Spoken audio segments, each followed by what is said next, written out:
Hey there! In today's video I want to show you one of my favorite games with black in one of my favorite defenses, all-time favorite defenses against 1d4. I am talking about the King's Indian defense. Yeah, my first love against 1d4. I played it influenced by Gary Kasparov and Bobby Fischer, that they played the King's Indian all the time. This defense was my main weapon against 1d4 in my way from FIDE Master to International Master. And when I became an International Master, I started to trade, to start to play something else, as I became a target for those strong players preparing various malicious lines against me. So in today's video I want to show you a game I played in 1993 as a FIDE Master. I played it in the Capablanca Memorial in Cuba.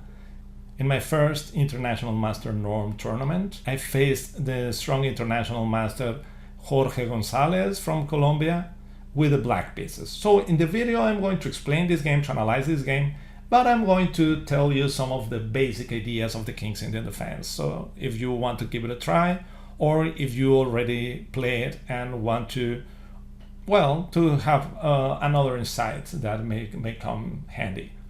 Okay, so without further ado, let's jump right into the game. Well, Jorge started the game with c4, I played g6, the English defense, but it will transpose to the King's Indian, knight c3, bishop g7, d4, knight f6, e4, and d6. Well, this is the King's Indian defense. This is a very deceiving defense because it seems pretty easy to play. You fianchetto your bishop, you castle, you play d6. This is very easy to do it, but in reality things are far from simple, as you will very soon understand. My opponent played bishop e2, I castle, and after knight f3 we reach a very important moment. Here with black we have several ways to attack white center, and this is the soul of the King's Indian defense. How to attack white center. The most normal is e5. Yeah, I want the white center to advance, so I can place a knight on c5 with something like a5, knight a6, knight c5, and attack this pawn. And also I want to play with f5. Sooner or later I'm going to retreat the knight or to put it on h5 and play f5. So this is what we want when we play e5. But of course white can keep the tension. They can even trade pawns and take the game into an ending. But after trading pawns, something very curious happens. Well, now the structure gives black a strong square. This square cannot be defended by pawns, while d5 that we are giving to white can be defended by playing c6. So in the long term, I want to bring a knight to e6 and to d4.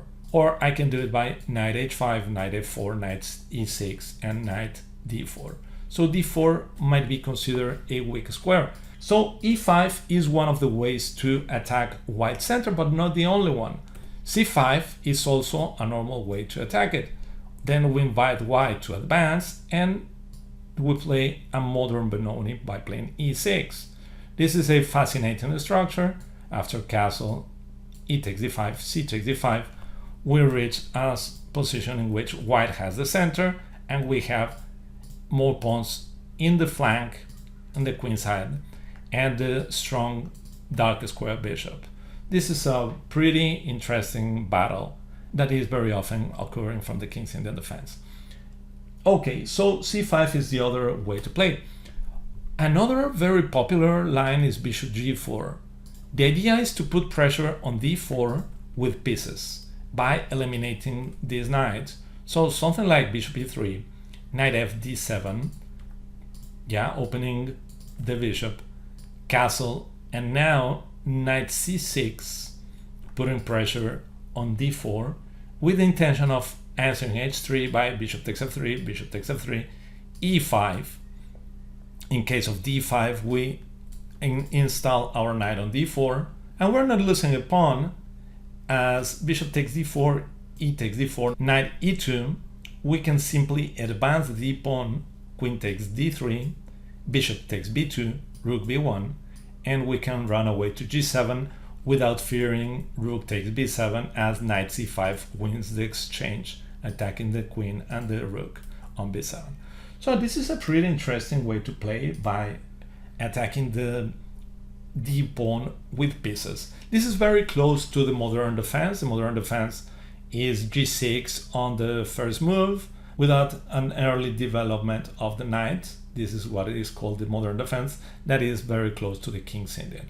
So bishop d3, knight fd7, castle, knight c6, and h3, bishop takes f3, bishop takes f3, e5, d takes e5, d takes e5, and we enjoy having d4 while the d5 square is going to be controlled by playing c6, and we have a very nice position. Okay, so those are the typical ways to play against the so-called classical variation against the King's Indian defense, but e5 is the most normal, short castle, and knight c6. Yes, we are putting pressure on d4, trying to force white to advance, and white happily accepts to advance, as the knight is going to come to e7 and is not going to be developed to d7 and c5. So c5 is no longer protected by our knight, and this is considered to be an opportunity for white. Now my opponent played b4. This is the most modern approach. Yeah, in the past, people tried to play knight e1 or knight d2, defending in both cases knight h5. Yes, because against b4, knight h5 seems pretty natural with the intention of jumping to f4. Yeah, the knight on f4 is going to be pretty active, and the intention is to answer d3 with f5. Also, rook e1 is pretty popular. Yeah, with the intention of answering knight f4 with bishop f1. Both variations are really mainstream, but against b4 I played differently. I had a very particular idea that I played all the time on those years, 93, 94, 92, and I used to play a5 with intention of answering b takes a5. Look, there's something really positive about this a5, and that a3, that could be the normal move, is answered with a takes b4, as a takes b4 is not possible due to the hanging rook on a1. So a5 seems pretty strong, but it actually goes against what the pawns are dictating. The pawn chain is dictating that white is going to play on the queen side, trying to open files by advancing pawns, while black is trying to play f5 on the king side. So playing a5 seems okay, as a3 is not possible, but we're playing in the flank that we are not supposed to. But there is a very particular idea that justifies this move. The idea is that b takes a5 is answered with c5.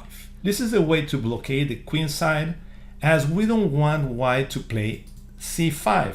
The very typical would be rook takes a5, knight d2, let's imagine knight e8, knight b3, rook a8, a4, b6 to control this square, and a5. So c5 tries to blockade the whole stuff. In the game, my opponent played knight d2, I capture, rook takes a5, knight b3, and the surprising rook a6. Yes, the thing is that I wanted to protect the b6 square. I mean, not with a rook, but what I mean is that after a4, I wanted to play knight d7 as a way to avoid knight a4, knight b6. By playing knight a4, knight b6, white is able to eliminate my light square bishop, and this is one of my favorite pieces, the most important pieces for the King's Indian, especially for this structure, as it's going to help building up an attack against white's king. So this is pretty important to keep the b6 square defended. The game continued with f5. My opponent played f3, and now I decided to play f4. I want to play g5, h5, knight f6, and to launch all my kingside pawns in a way to open files. My opponent decided to play g4. Yeah, a very controversial move. he's trying to blockade the king side. Yeah, as I am blockading the queen side, he's trying to do the same. Yeah, he would be happy if I capture en passant, f takes g3, h takes g3, as well. Now it's very difficult for us to attack, and white is even opening the h file, so perhaps white is the one who is going to attack. And yeah, it transpires that my position is not really nice. So after g4, I decided to play bishop f6. A very nice move. The idea is to play h5 without allowing g5. Yeah, g5 is a very nice way to blockade, followed by h4 or by king h1, rook g1, defending the g pawn. And I'm not going to attack the king side ever. So bishop f6 is a way to prepare h5. Okay, bishop f6, bishop d2, and h5. This is it, this is the idea. To open the h file, playing king g7, rook h8. So my opponent decided to capture on h5. This is a very interesting capture. He is trying to open the g file after g takes h5, king h1. And all of a sudden, his pieces may be able to come. Well, only the rook, but somehow I'm a little bit weakened. I decided to play the gambit style king f7 against g takes h5. This is a very nice move. I'm preparing rook h8, and my king is pretty safe on f7. If you find this material interesting and useful, please give me a thumbs up, and in case you haven't done it, subscribe to the channel. Thank you. As you can see, there is no pieces that can attack this king. My opponent accepted the gambit, capturing. After knight takes g6, he played king h1, rook h8, and now just give it a look. Our pieces are putting pressure on white's h-pawn, and I have the feeling that white's king is much more exposed than black's king. Yeah, the thing is that our pieces are still far from the action, but things can change overnight, so this is very promising for black. Rook g1, bishop h4, trying to play bishop g3, or sometimes even bishop f2, and drop back to d4. And my opponent played bishop e1, defending against those threats. Well, I have to bring the pieces, knight f6. The knight clears the diagonal for the bishop and also becomes threatening piece.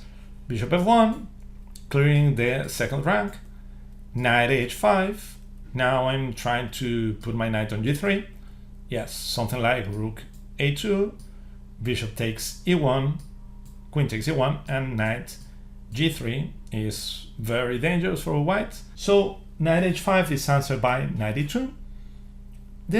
What I like about this knight e2 is that it's pretty passive. This knight is doing absolutely nothing active, and it blocks the second rank, so I have more opportunities to develop an attack. Well, now there are several choices here for black. I suggest you stop the video and try to find your own, but I discovered one that I'm really happy about. I stick to one principle: don't attack until you bring all your pieces to the king side. So I tried to bring this rook to the king side by playing rook a8. Another idea that was really interesting was capturing on e1, and after queen takes e1, b6. Yeah, trying to trade rooks. For instance, a takes b6, rook takes a1, queen takes a1, and knight g3, winning on the spot. As knight takes g3 is answered by boom, rook takes h2, king takes h2, queen h4, king g2, queen g3, king h1, and again queen h4, king g2, bishop h3, followed by bishop takes f1, checkmate. It's a very nice checkmate. Yeah, an example of what we can get by luring the queen to a1 by trading and b6. Yeah, the idea also is that a takes b6, rook takes a1, knight takes a1, then queen takes b6 is pretty strong, as our queen is ready to enter through the queen side and put pressure on white's position. Yeah, even when white is a pawn up, it really transpires that the entire position is pretty passive. Okay, so after knight e2, I played rook a8, trying to bring the rook to the king side, and as you will soon see, this was a very nice decision. Rook a2, bishop d7, knight bc1. Yeah, it seems that white is doing absolutely nothing, but the thing is that there is no pawn play, and when you have no pawn play, this is what happens. You have to maneuver, and well, my maneuvers have a clearer objective than white's maneuvers. It's hard to understand what is white up to. So after knight f6, I clear the h file. My opponent played knight d3, and I capture on e1. Now my opponent played something crazy. I'm not going to tell you. I'm going to ask you what happens after queen takes e1. Black to play. Well, the move is none other than rook takes h2. Again, the sacrifice. King takes h2. Now, queen h8, forcing king g2. Queen h3, king f2. Knight takes e4, forced, completely forced. F takes e4, queen e3, king g2.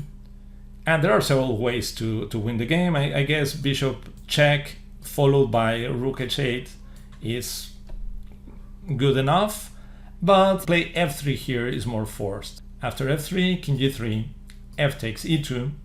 Also, of course, f2 win the queen is good enough, but f takes e2, king g2, and here if we could only check through the g file. So knight f4 is a move, knight takes f4 and rook g8, and the mate is really close as we are going to capture queen takes g1 very soon. So this is a fantastic variation that justifies why my opponent played knight takes f4. And well, all of a sudden after knight takes f4, knight takes f4, and bishop c3, I was up a piece. Well, the bad news is that I was on heavy time trouble. Yeah, I wasn't in a particular good form in that tournament. As I told you before, my opponents were pretty strong for me. I was a FIDE master and there were a bunch of international masters. So it was pretty difficult for me to play fast. And in this game that I have played well, I started to worry about time trouble. We're around move 30, this is move 29, the time control was on move 40. So there was still some moves to go, and I was close to 6 minutes or something like that. So I was under severe time trouble. My opponent played knight e6, trying to complicate matters. I capture, bishop takes e6, d takes e6, king takes e6, and rook g7. Well, it seems that he's threatening something, but if you look 2 times, you will notice that we can capture and run away to f6. So I decided to capture on a5, and he continued bringing his rooks close to my king, and now, yes, we are facing queen d5. Yeah, for instance, rook a1 would be a blunder, queen d5, knight takes d5, c takes d5, king f6, and rook to g6, checkmate. So rook a1 forced me to play bishop d4, and now he played f4. He's trying to kill me. He's a piece down, and I'm in a horrible time trouble. So this was pretty normal from him. E takes f4, stopping f5, and rook g6. Well, things are becoming worrisome. He's threatening queen g4 and queen f5. And well, this is time for you to stop the video. Well, I had to confess that I was left only with very few minutes here. I don't remember how much, but I had to calculate as fast as I could. So please stop the video and try to come up with the solution for black. Well, when I made the following move, I was left with only 1 minute to reach move 40. Yeah, and no increments were added. So I played rook takes h2, the strongest and the only move to win the game. Yeah, now white's king is going to be very exposed after king takes h2, rook a2, the right way to continue, as of course queen h8 is answered by bishop h3, and I guess we're lost. After rook a2, my opponent played bishop e2. Yeah, the thing is that he cannot move. Yeah, he cannot even cover himself because queen h8 is simply checkmate. So after rook a2, moving the king is answered also with queen h8, winning. So bishop e2 is the only way to have g2 available, and the game continued with queen h8. He played king g2, and I played f3. Now he played king takes f3, queen h3, forcing rook g3. Yes, of course, king f4 is simply answered by bishop e3, checkmate. Rook g3, and now rook a3. Yeah, I'm trying to win material, I'm trying to win this rook. I'm an exchange down, but my attack is really strong. So bishop d3 was forced, and queen h5, forcing rook g4 as the queen is hanging. So he played rook 3 to g4, I captured, he captured back, and I played bishop e5. And he resigned as I have the threat of capturing on d3, check, and capturing the rook. And there is nothing white can do to avoid it.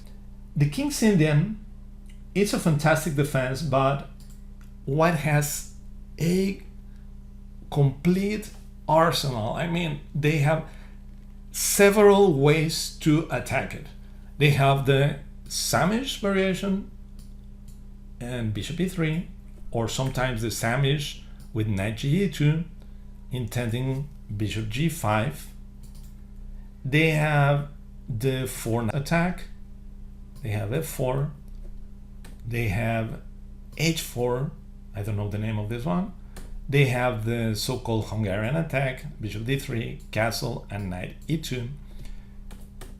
They are playing very often h3, castle, and bishop e3. This is pretty trendy. It's really interesting for white. They want to play with g4, h3 with bishop g5. They can also play bishop e2 followed by castle and bishop g5, the so-called Averbach variation. Also they can play g4, they can play bishop e3, the Karpov variation if I remember well.